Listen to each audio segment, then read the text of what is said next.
routine and get answers to all your burning questions. Whether you're looking for relationship advice or curious about the art of intimacy, Roma's got you covered. Pleasure Pulse, every Tuesday night from 8 to 9 p.m.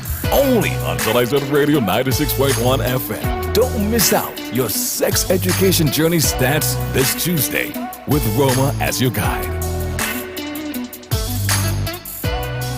Get ready to ignite your Tuesday nights with a show that's as educational as it is entertaining. Welcome to Pleasure Pulse, your weekly guide to the world of sex education. Join Roma every Tuesday night from 8 to 9 p.m. exclusively on Sexuality Radio 96.1 FM. It's the perfect way to spice up your midweek routine and get answers to all your burning questions. Whether you're looking for relationship advice or curious about the art of intimacy, Roma's got you covered. Pleasure Pulse, every Tuesday night from 8 to 9 p.m. Only on Sexuality Radio 96.1 FM. Don't miss out. Your sex education journey starts this Tuesday with Roma as your guide.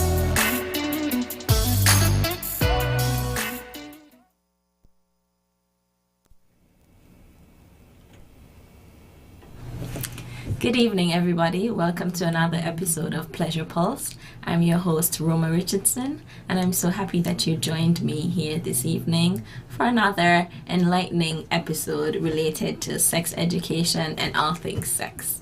As usual, I'm going to take a short break.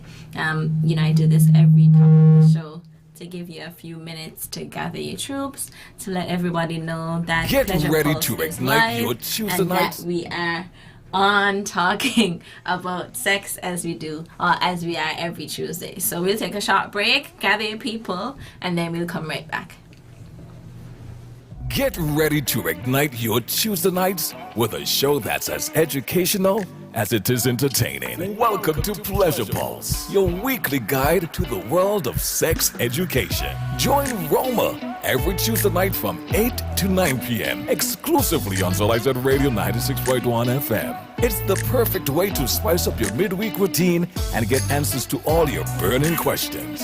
Whether you're looking for relationship advice or curious about the art of intimacy, Roma's got you covered.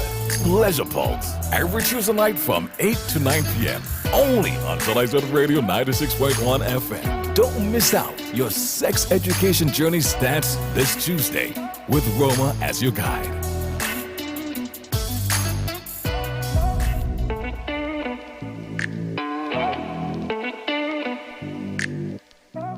Pleasure Pulse. I'm glad to have you here with me. You're tuned in to ZIZ online, I think on Facebook and on YouTube and on radio as usual. And we're gearing up for a very interesting conversation this evening. I think maybe it's one that I didn't necessarily expect to have, but I was really happy when my team suggested this topic and suggested this particular guest. So tonight, and maybe as he introduces himself, you'll realize, you'll guess what we're talking about. Yeah. So I'll let you introduce yourself. Tell the world who you are, whatever you want them to know about you. Well, I want to seize this opportunity to be here in this program, and my name is Philip Webb. I am the overseer of the Church of God of Prophecy in the district of St. Kitts. Yeah. Okay, welcome to Pleasure Pulse. Nice. Have you had a conversation like this before about sex on the radio, national radio? Yes, of course. Sex and the church. I mean, this topic is a very interesting topic. I am delighted, to be here, and whatever I can be of some value to the folks in radio land, internet land, I am well, prepared to ensure that I deliver whatever the Lord laid on my heart. Okay. Yeah. Thank you so much for agreeing to be here. I think sometimes when first of all, the purpose, and we were talking about this before the show started, the impetus or the thought or rationale behind a show like this. First of all, we don't talk about sex enough as a society, but I think we also in particular think that there is a disconnection between sex and the church, or between sex and religion. So this conversation tonight will actually center and connect those two. So what is the role of the church when it comes to sexual matters, and what is or what are the issues surrounding sex that come out of religion and the church? So we can jump straight into it, unless you wanted to start with some opening thoughts. In terms of what you just made mention a while ago, in terms of some folks might think that as a church you don't talk about sex, but the church have programs in pertaining to sex to educate people, on this subject. And so I did my research, and I believe that the church, when it comes to sex, God created sex. So it is a gift from God. And Amen. All of us, as we were previously had a little chat before we got here, and I said, well, all of us is here simply because of sex, played a role in having us here, whether out of wedlock, biological. But all in all, sex is a gift from God. And so we are to enjoy sex. Sex is good, sex is sweet, and I must say... Here ended the scripture reading. Amen. Yes. But the church believes also that sex is within the confines of marriage. Yes, and just to substantiate my point, in the book of Hebrews chapter 13 and verse 4 tells us that marriage is honorable, right? And the bed is undefiled, which means the latter part of that verse says that whoremongers and adulterers will God judge.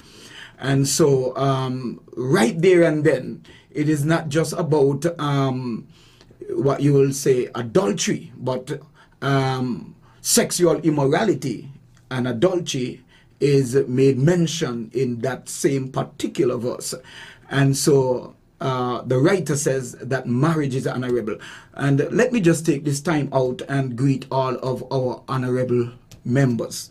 Wherever you are, once you got married, you are an honorable person. You don't have to be a government leader, when it comes to being an honorable person. Once you're married, you're considered to be an honorable person. So the Bible said the marriage is honorable and the bed is undefiled. So it means then that any sex that is outside of marriage is considered to be, defiled. Because he said the marriage is honorable, but the bed is undefiled. Whoremongers and adulterers will God judge. So it's not really me. So from a scriptural standpoint, we believe that sex outside of marriage is not sanctioned by God. However, God is a merciful God. God is a loving God and a kind and compassionate God. And all have sinned and come short of the glory of God. So there's an opportunity, for anyone to make amends of whatever area we may have messed up in life. But I wish to say that I am married now for some 34 years. And there's no regret. And of course, it was not always a bed of roses, but marriage is what you make it. All right, and so I am here tonight in terms of when it comes to the church, so the church believes that marriage sanctioned by God and sex, within the confines of marriage is what I believe that, God sanctions. Okay. I take your point and appreciate your grounding that in the Bible, and also bringing the point to bear that it is not your responsibility or anybody else's responsibility to judge people who have sex outside of marriage, because the reality is a lot of people do, right? And I'm sure a lot of them are members, or some of them are members of the church and that body of Christ. So how do you reconcile those two things? I think, like the churches or the Bible's teachings and encouragement to have sex within marriage and the reality or the fact of people having sex outside of it. Yeah, well, you see, the world have a standard and the church have a standard. I don't believe that the church standard and the world standard is the same. Now, the world standard when it comes to sex, I think there was a song years ago, way before I made a wise and intelligent decision to follow Christ, and he said, a lover's license is just like a driver's license. You get a learner's permit and you practice the things to do. And then in the night of the exam, you're arm in arms with your woman. And if you tell you, honey, you're great, then you get your marriage certificate. But as I, get more wiser, and the Bible said in Hosea chapter 4 and verse 6 that my people are destroyed for lack of knowledge, not lack of information. The information is there, but rejection of information. And so as I made that in a wise and intelligent decision, to follow Christ, I recognized that God created sex and God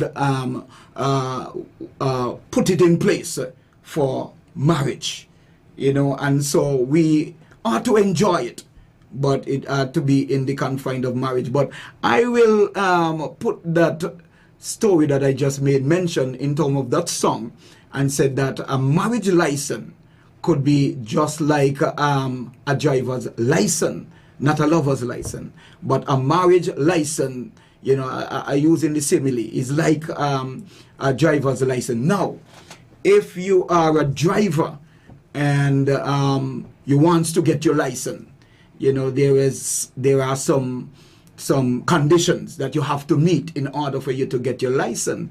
And so you will get on the road and the driver will be there with you. Because once you are learning to drive, you have the instructor that is there with you to guide you. Now, when the instructor, feels that you are ready now, to get your license, then you will go and have a police officer and they will come and test you on the road, and then you get your license.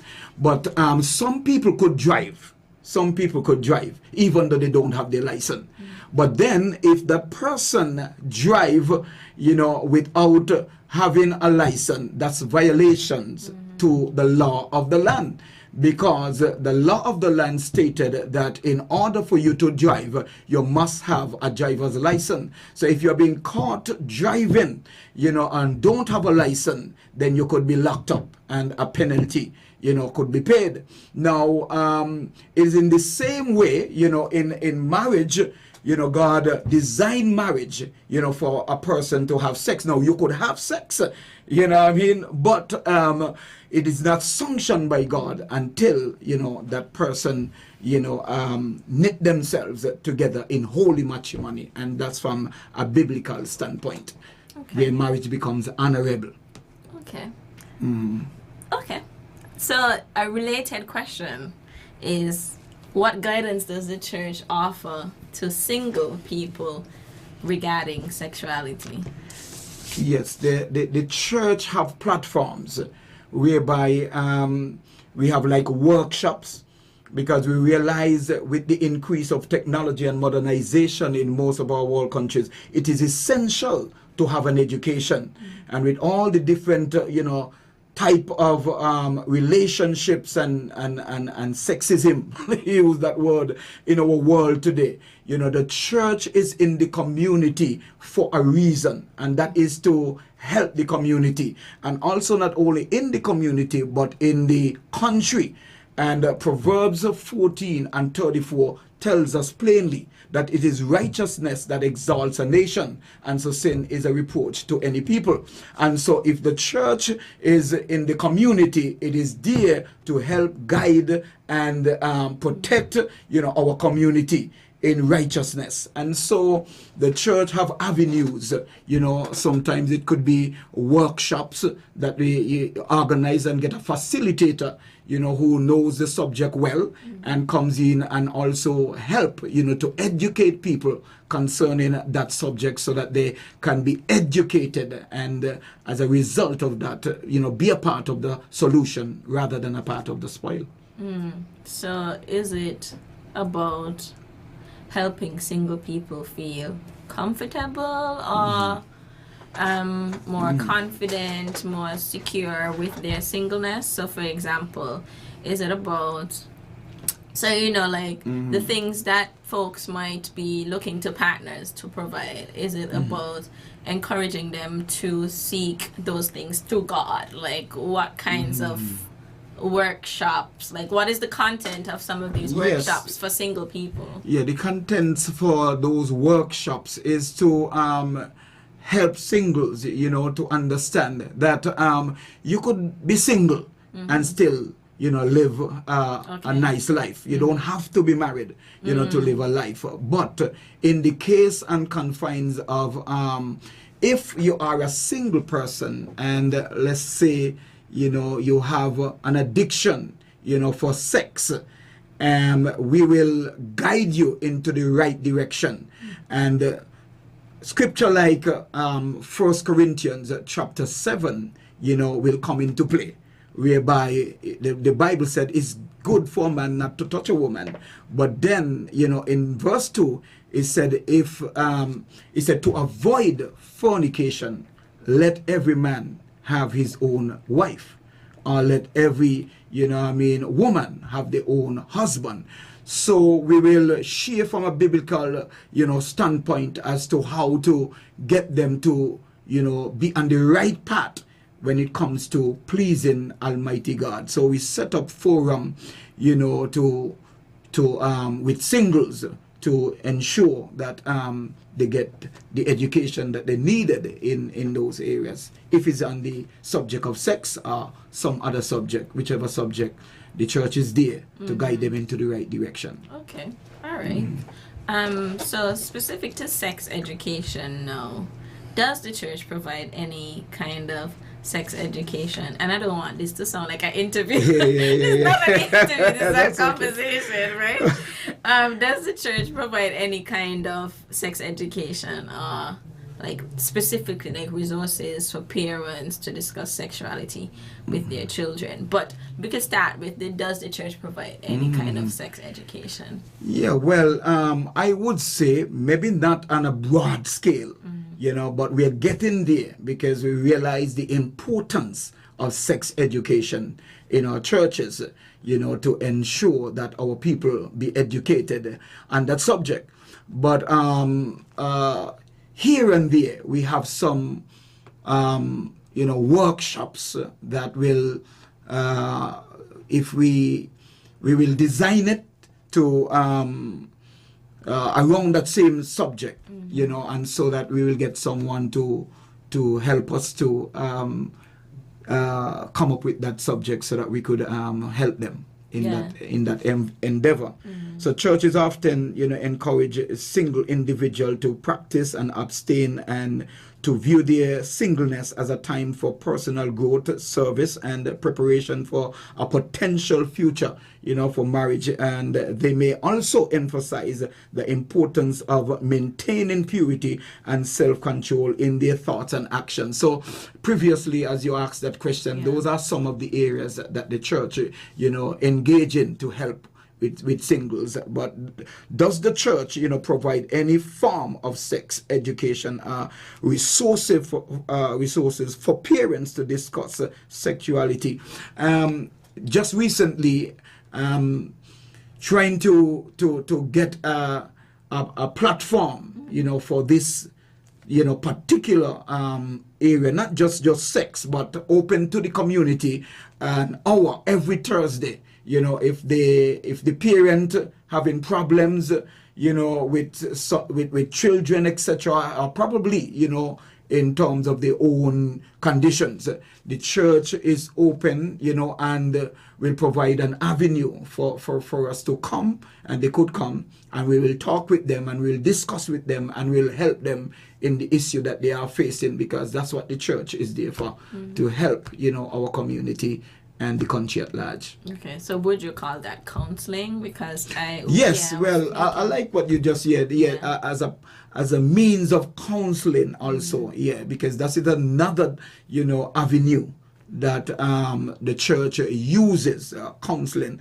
Well, does a lot, like in terms of marriage counseling, you know, but at the same time, you know, you counsel in other areas, but we are based right now on sex. So we does a lot of counseling when it comes to sex education. This is a separate question. I'm just curious. Yeah. I think in some readings of the Bible, some people interpret a very patriarchal, male dominant kind of guide for how to live and how to approach life. You know, like the man is the head of the household, the woman is his helpmate and was formed from his rib, and therefore the man should lead. And so I think there is a thought or belief or fear that in marriage counseling too, it is not necessarily equitable or like rooted in equality, and it kind of privileges male perspectives and, you know, encourages for wives to follow their husband or whatever. What does your counseling look like? I kind of gave you my position Yes, on it. I love that. I love that. Sound like a test. That just, I'm just curious, like what your church's position is and how you approach counseling. Yes, well, we approach counseling very serious. We do not allow, you know, our people to take counseling lightly. Because if you are going into marriage, our church believes that marriage is until death do us part. And so to embark on such, you have to ensure that you trust God. So we encourage, if I am in counseling a couple, I will encourage them, you know, first and foremost, you know, to ensure that they consult God.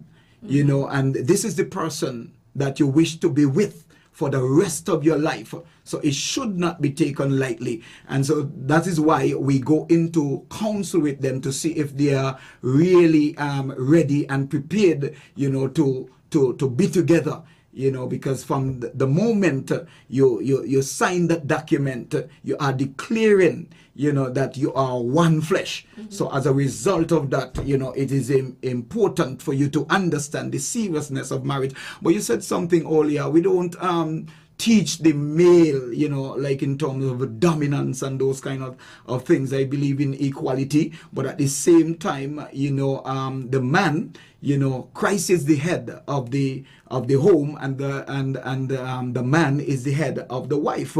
But that doesn't mean that he becomes like a boss. There's a difference between a leader and a boss, because a boss bosses and a leader lead. You know, and so the husband should be cognizant of the fact to ensure that he get his wife, you know, approval in many things that they are going to do, because they are working together. And I often, you know, will let them know that a man needs, you know, I mean, a man needs 6 women, you know, I mean, to have a relationship. What do you mean? While a woman. What do you mean? Well, I'm going to explain. Yes, please. Yeah. A man needs 6 women, you know, while a woman needs 4 men. Now, more accurately, let me put it this way: 4 men to 1 woman. All right, 4 men to 1 woman is like okay. Many men are frustrated in their relationships simply because they feel that women are impossible to please. Right? So the thinking is that women are always vacillating and irrational, so to say. So, however, most women really want a relationship with 4 different men. Listen this. Yeah.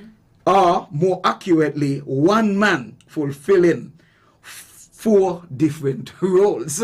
All right, so the woman wants what you will consider to be a hero, a playmate, a friend, and a lover. All right, so when I say 4 men to 1 woman, I simply means that 1 man playing the role of these 4 men, whereby the woman wants a hero. All right, you know, and traditionally, the strong and capable male protector who will look, after and take care of his woman and make her feel less vulnerable to the dangers, of the world. And he offers commitment and security, so to say. And he is successful in dealing with the outer world in ways that causes her to admire him, thus making any love to, he sends her very valuable, and he is usually serious and often seems to be the strong silent type. But then on the other hand, the problem is that the hero often too serious and silent. So women also want a playmate to balance the hero in her man. And so there's where she needs a playmate. Right, so a playmate is a lot of fun. A woman wants a man with a lot of fun. He likes to have a good time with his woman, and he is, spontaneous and often unpredictable. So he offers a diversion from everyday problems and is able to simply laugh at them. So he is a lovable, boyish quality, and he knows how to have fun and enjoy life. And he's strong enough to be vulnerable and open while having fun, though. It is important for a woman sometimes need equal partner, and that is a friend, because earlier you asked if the man, should just dominate the in the relationship, etc. So she need a friend. I wonder if I should go because of the interest of time, to go through. But she need a friend, and this is equal, right? So working side by side, and with his woman to achieve goals, so he can both offer and take advice. All right, so it's not just because I am the man, I can't take advice. He can talk about his problems and listen to hers. So he is a valuable, confident ally, while this brotherly, sisterly relationship with a friend is wonderful. Then again, a woman also wants a lover. So she not only wants a hero, she not only wants a playmate, she not only wants a friend, but she also wants a lover. A lover, he is passionate and romantic.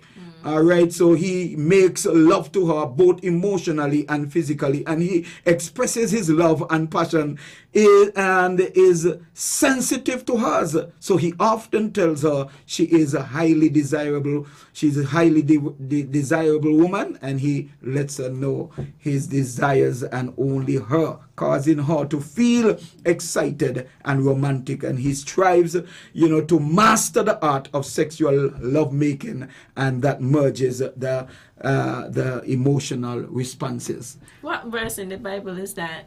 Yes, that is in Songs of Solomon. Oh, okay. It speaks of, it's a love chapter, so to say. Okay. But in all, the wise man Solomon, even though he had 700 wives and 300 concubines, he married because he believed that sex is within the confines of marriage. It's just that God did not sanction all those marriages, so to say.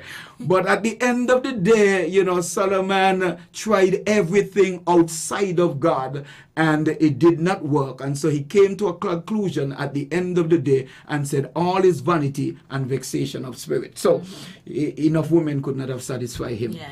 So I like the way that you broke down what people are looking for in relationships. I don't think you got to telling us what the 6 things that the 6 women that men want, and maybe people are from a woman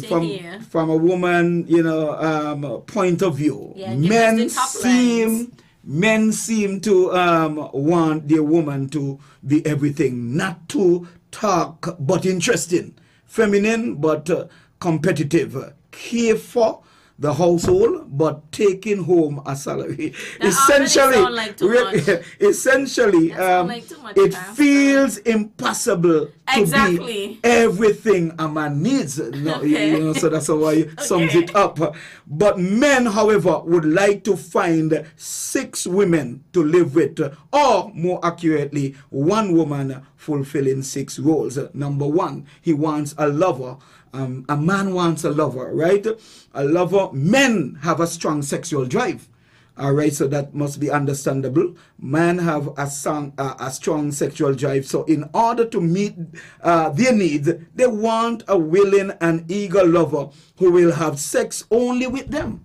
Okay. And compatibility. yes, so they desire a woman who is inventive, exciting, creative, and appreciative of his need for variety. All right, so he not only want different because you see, once you're married, you know, and you have that license, you can do anything. Yeah, you could you have a license to have sex. So whether you want to have it done in the front room, in the bathroom, you have the license for that. All right, and it's the same way. You know, you're a driver. You could drive anywhere in St. Kitts. You got your license. Right. But if you're driving without your license, you get locked up. Yes. Right. And God also will hold us responsible, you know, for sexing without a license. So let's put it, because earlier we said a driver's license is like a marriage license. All right. So the woman not only, you know, the man not only wants a lover, but he also wants a cheerleader. You know, and so men need someone to encourage them and keep them going, you know, in the midst of their personal battle for success and self-worth. Since men have difficulty forming close relationships, it is especially important for them to know someone in their corner, cheering them on in the face of all the obstacles that they meet.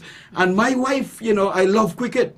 And I will go and play cricket, and so sometimes she will come and she'll round the borderline and she'll say, hit them a six, you know, cheer me on, and it feels good. Yeah. You know, men like those kind of, they like cheer, you know, a woman to be a cheerleader, not just a lover, but a cheerleader. All right, and apart from that, a man needs a mom, because a mom, a man wants someone to look after him, because he wants a nurturer who will make him feel cared about, who will pick up where his own mom left off.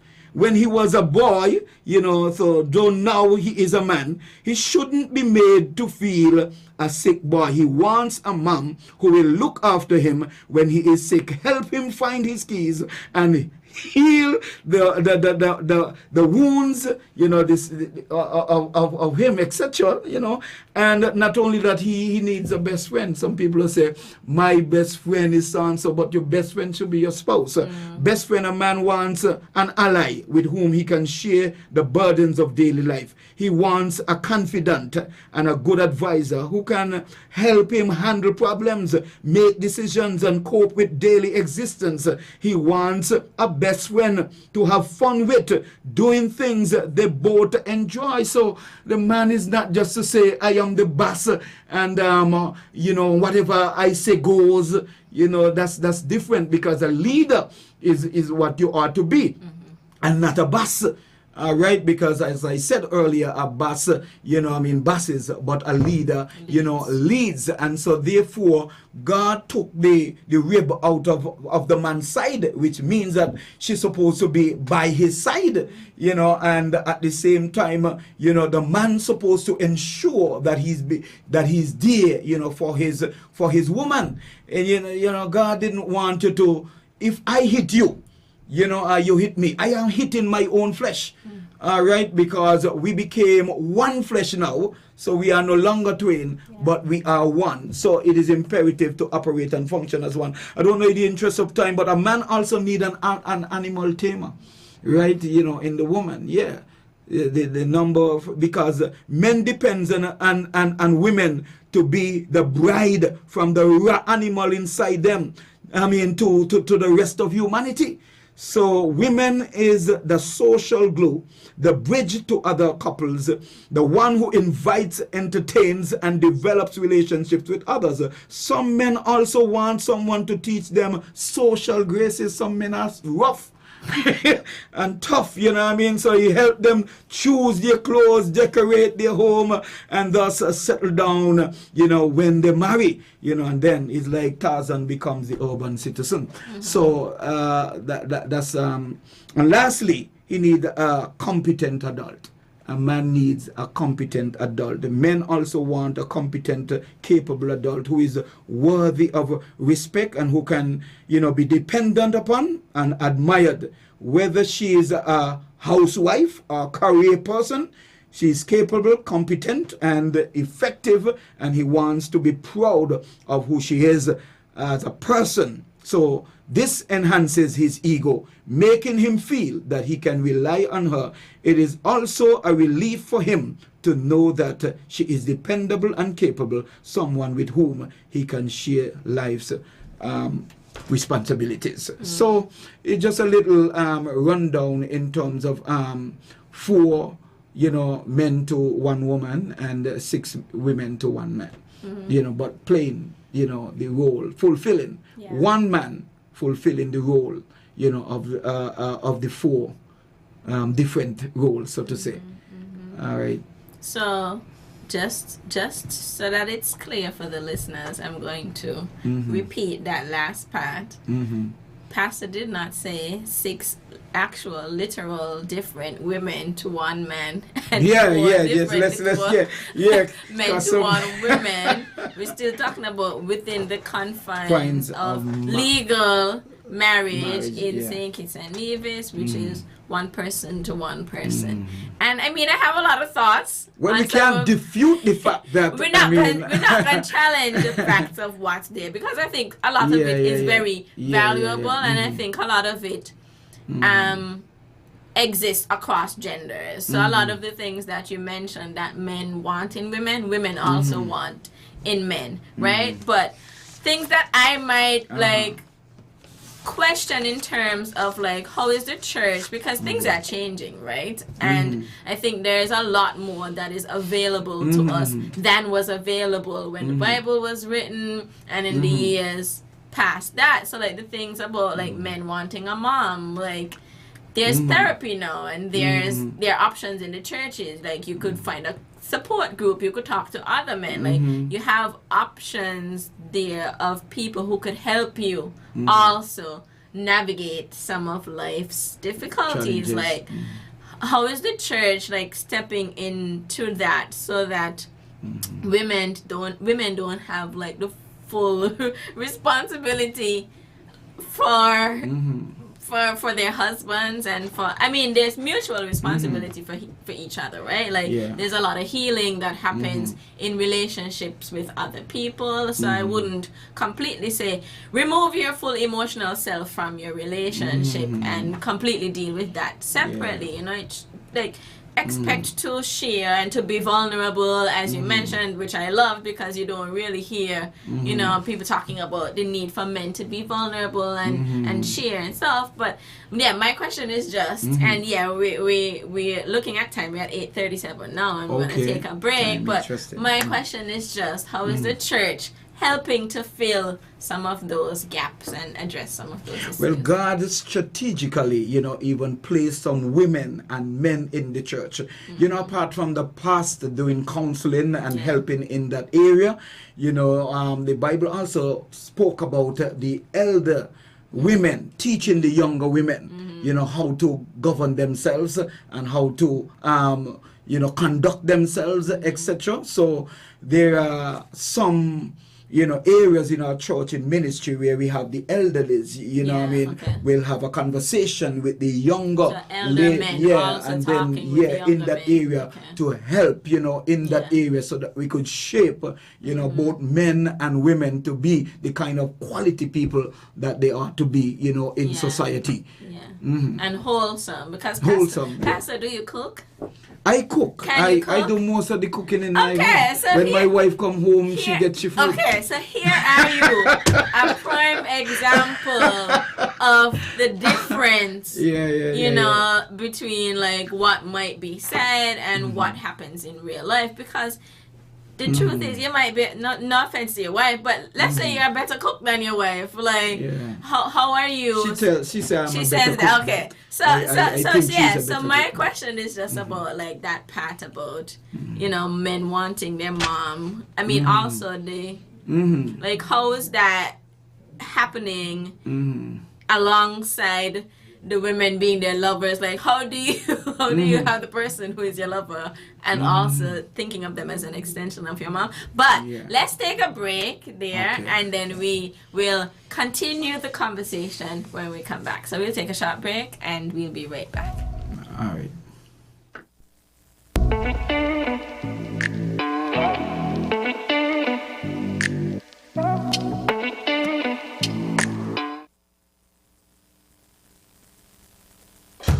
From the heart of ZIZ Radio comes a political talk show like no other.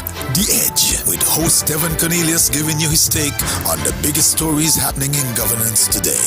Got something to say? Let's hear it. Give us a call at 869-465-2555, Monday to Friday from 11 a.m. to 12 noon. One solid hour of in-depth analysis of the machinery that makes our country tick. The Edge, cutting into the matters at hand.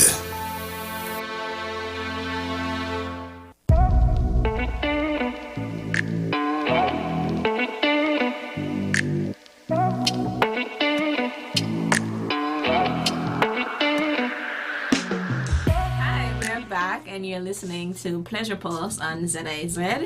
I'm here with my guest, Pastor Webb, and we've been talking about sex and the church. So we last spoke about, we started talking about sex education and the role or the place that has in church, and then we began to talk about marriage counseling and some of the, I think, ideal or characteristics of people and partners in marriage and beyond. So I think that part of the conversation we were also having is about things changing and about the church needing to stay relevant and needing to continue to meet the needs of the people, because that's something most you said, the church is in the community for a reason, to help. So how does the church respond to those changing societal views about sexuality, about premarital sex, about contraception, about divorce? I know you mentioned like the church has standards and the world has standards. So how is the church responding, adapting maybe? Yes, well, in terms of, we are in a changing world, but we don't change God's message. Right. God's message changes us. So at the end of the day, the standard in which we are living by, from a biblical standpoint, is that the just, shall live by faith, whereby the world standard is that you have to see to believe. But for the church, you have to believe to see. And that's the standard, of the church. So in the book of Matthew 6:34 tells us about seek ye first the kingdom of God and his righteousness, and all other things, shall be added unto you. But in terms of the church, I have a question here. What measures does the church take to protect children and vulnerable adult from sexual abuse within the church? And churches should prioritize the safety and protection of children, and vulnerable adults. This includes implementing policies and procedures to prevent and respond to sexual abuses within the community. So this may involve background checks for volunteers and staff training, and recognizing and reporting abuse, and creating a safe environment for open communication. So the church, play that role. But in terms of the question that you asked, can you just repeat it one more in terms of? Sure, yeah. So it was about the changing views on sexuality. And sexuality. Yeah, and how the church responds to those, and how the church responds to things like premarital sex, contraception. I think these are all things that people are becoming more open to and that are becoming more common. Contraception, divorce. So, for example, some churches still don't believe in divorce, but other churches allow it to happen.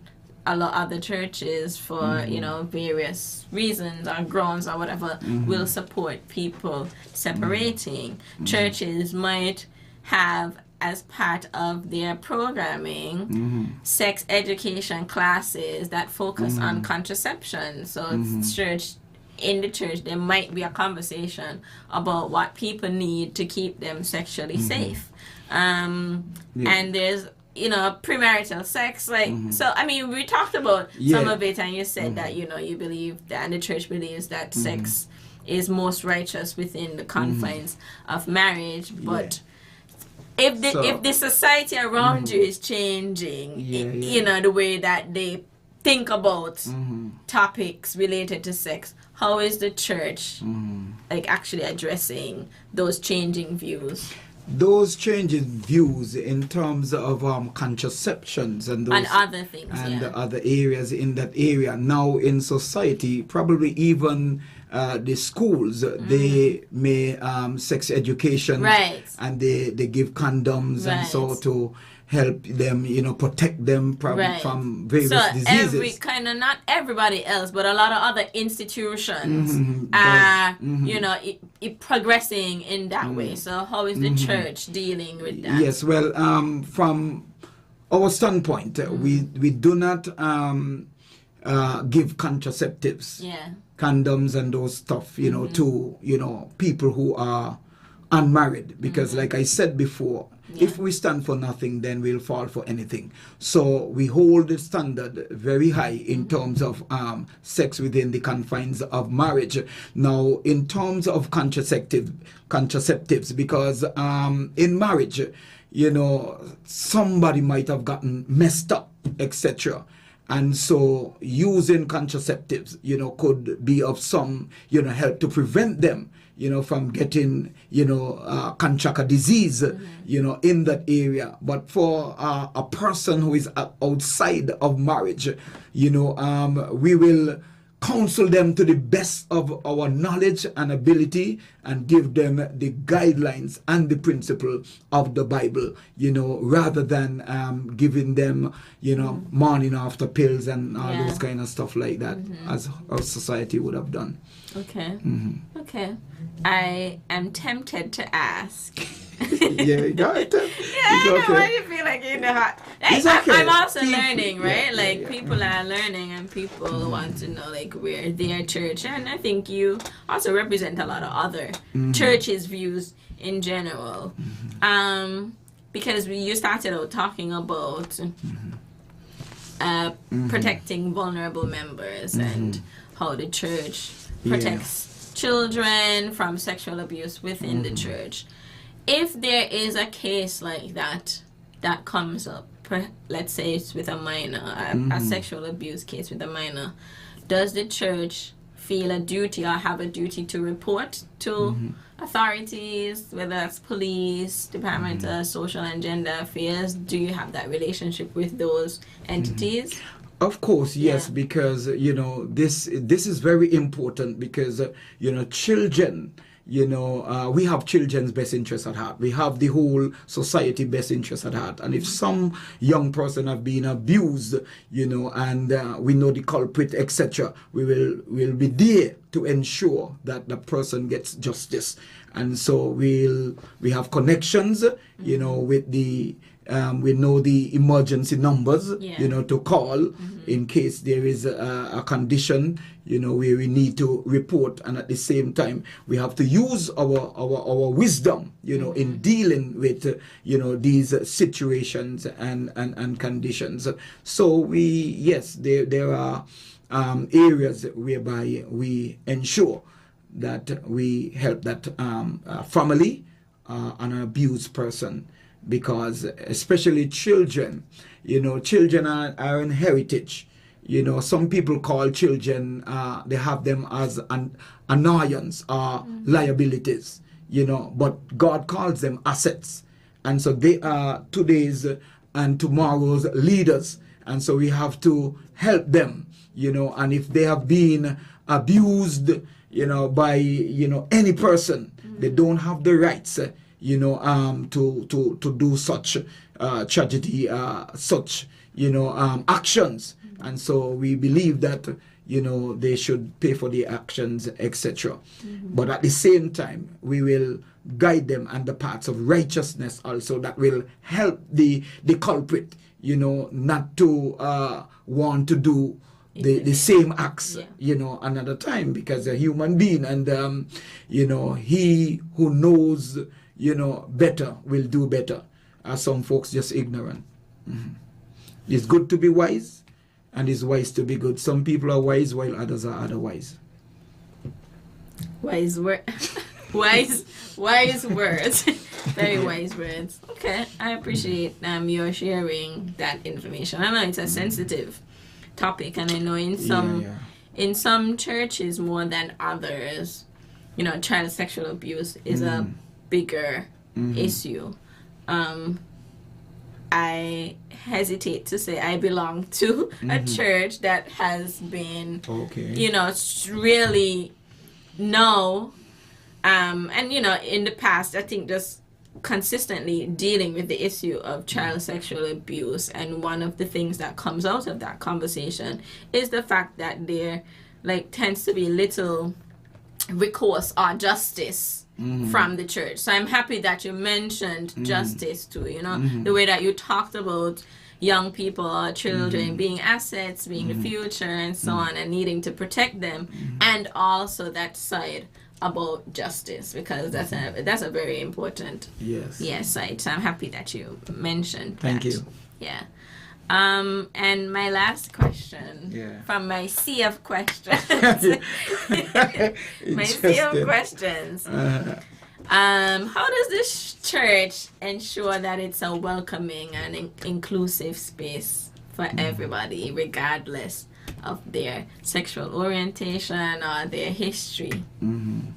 We train our people, if we want to be on the cutting edge of ministry in these end time, based on what is happening around us, we have to be there, because there are young children right now, 13 and 14, some of them are getting pregnant and they don't even know the owners, so we have to have, things in place where the church is there to help such condition. Now, what we are doing right now is to train our ushers, that it doesn't matter who enters our doors, whether you're bisexual, you're lesbian, you're homosexual, you are welcome. Because the Bible said that, all, he loves everyone.